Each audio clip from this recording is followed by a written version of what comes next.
సూర్యాపేట పరువు హత్య కేసులో పోలీసుల విచారణ కంటిన్యూ అవుతోంది. హత్య కేసులో సంచలన విషయాలు వెలుగులోకి వస్తున్నాయి. కులాంతర ప్రేమ వివాహమే కారణమని ప్రాథమిక విచారణలో ఇప్పటికే తేలినట్లు పోలీసులు చెబుతున్నారు. ఇందుకు సంబంధించి నలుగురిపై కేసు నమోదు చేశారు. పిల్లల మర్రికి చెందిన స్నేహితుడు నవీన్ సోదరి భార్గవిని ప్రేమించాడు. భార్గవి ప్రేమ విషయం తల్లిదండ్రులకు చెప్పడంతో వారు దానికి ఒప్పుకోలేదు. దీంతో కృష్ణ, భార్గవి గతేడాది ఆగస్టులో ప్రేమ వివాహం చేసుకున్నారు.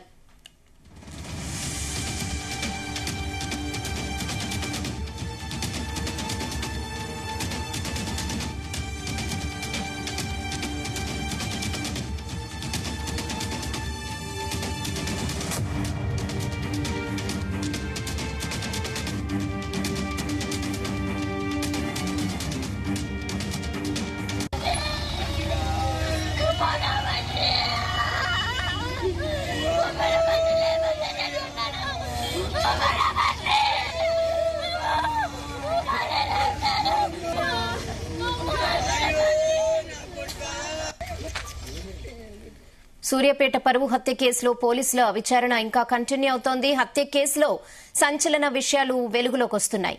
కులాంతర ప్రేమ వివాహమే కారణమని ప్రాథమిక విచారణలో తేలినట్లు పోలీసులు చెబుతున్నారు. ఇందుకు సంబంధించి నలుగురిపై కేసు కూడా నమోదు చేశారు. పిల్లల మరికి చెందిన స్నేహితుడు నవీన్ సోదరి భార్గవిని ప్రేమించాడు. భార్గవి ప్రేమ విషయం తల్లిదండ్రులకు చెప్పడంతో వారు దానికి ఒప్పుకోలేదు. దీంతో కృష్ణ, భార్గవి గతేడాది ఆగస్టులో ప్రేమ వివాహం చేసుకున్నారు. కృష్ణ సూర్యాపేటలోనే రియల్ ఎస్టేట్ వ్యాపారం చేసుకుంటూ భార్గవితో కలిసుంటున్నాడు. అసలు చెప్పకుండా ఎవరు మహేష్ అనే పేరు ఫోన్ చేసిండు, వెళ్ళిండు ఏదో తీసుకొస్తా సరే అని చెప్పి. నాకైతే వాళ్ళ మీనే ఉంది. ఎవరు మహేష్? ఎవరు? కాళ్ళగడ్డ అంటే ఎవరు? ఇంకేమన్నా చెప్తున్నా? నాకేం చెప్పలేదు అసలు. బైరు మహేష్ అనే మిత్రుడి నుంచి కృష్ణకు ఫోన్ కాల్ వచ్చింది. దీంతో ఇప్పుడే వస్తానంటూ బయటకు వెళ్లిన కృష్ణ అదే రాత్రి హత్యకు గురయ్యాడు. భార్గవి మహేష్ కు రాత్రి 10 గంటలకు ఫోన్ చేయగా లిఫ్ట్ చేయలేదు. సోమవారం ఉదయం కెనాల్ కట్టపై మృతదేహాన్ని చూసిన స్థానికులు పోలీసులకు సమాచారం ఇచ్చారు. మృతుడి మెడకు ఉరివేసి చంపినట్లుగా గుర్తులు, ఒంటిపై గాయాలు కూడా ఉన్నట్లు పోలీసులు గుర్తించారు. కృష్ణకు ఉరేసి హత్య చేసిన దుండగులు మృతదేహాన్ని ద్విచక్ర వాహనంపై తీసుకొచ్చి పడేసి ఉంటారని భావిస్తున్నారు. కులాంతర వివాహం చేసుకున్నందుకు కక్ష పెంచుకున్న సోదరుడు చేసినట్లు కృష్ణ భార్య భార్గవి ఆరోపిస్తున్నారు. దీంతో ఆ కోణంలోనే పోలీసులు విచారణ చేపడుతున్నారు.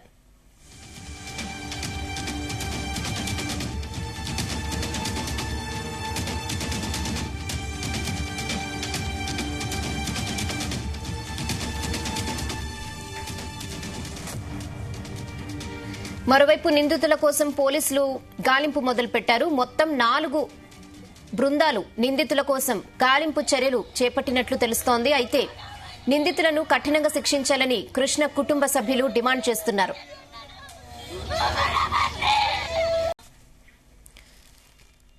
ఇదే విషయంపై మరిన్ని అప్డేట్స్ మా ప్రతినిధి ఉపేందర్ అందిస్తారు. ఉపేందర్.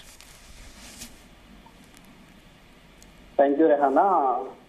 సూర్యాపేట జిల్లా కేంద్రంలో నిన్న ఉదయం పరువు హత్య వెలుగులోకి వచ్చిన సంఘటన పెద్ద సంచలనంగా మారింది. నిన్న ఉదయం నుంచి సూర్యాపేట పట్టణంలో అంత గందరగోళ పరిస్థితులు నెలకొన్నాయి.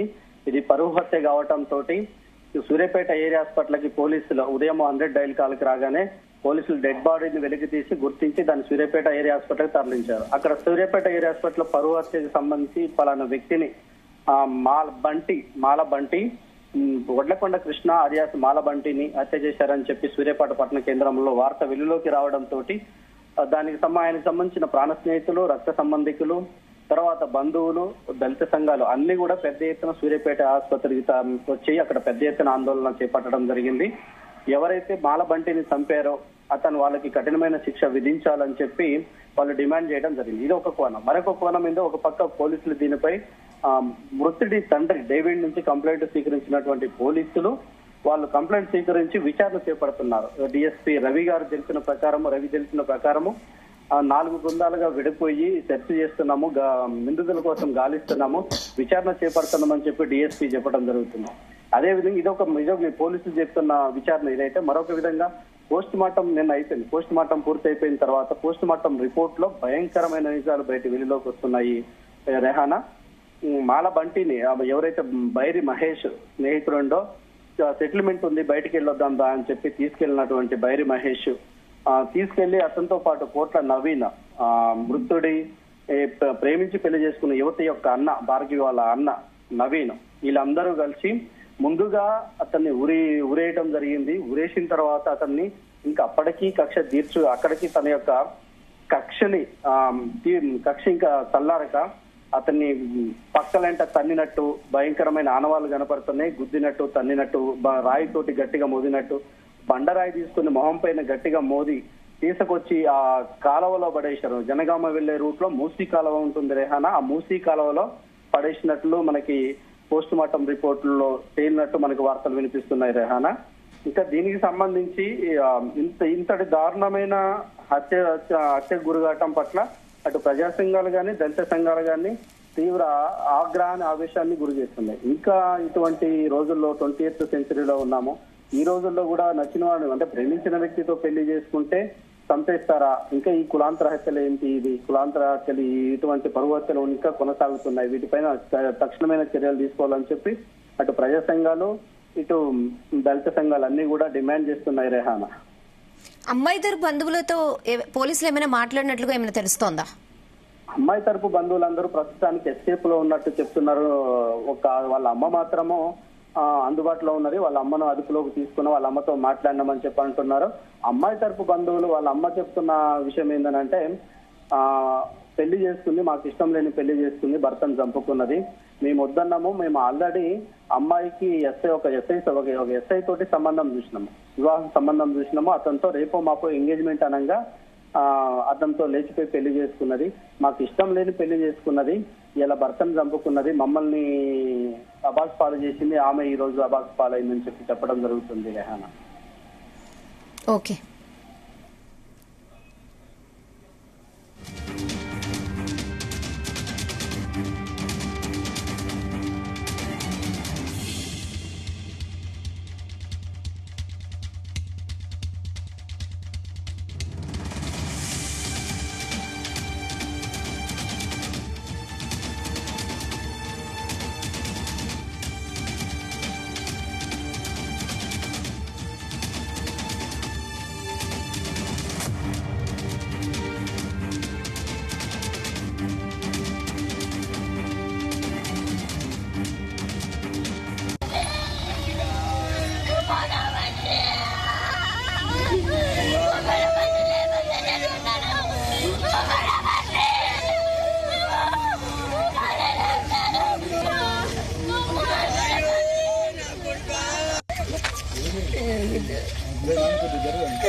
ఎవరి మీద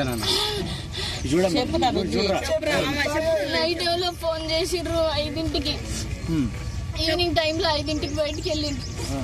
నాకు చెప్పకుండా ఎప్పుడైనా చెప్పి వెళ్తాడు, అసలు చెప్ప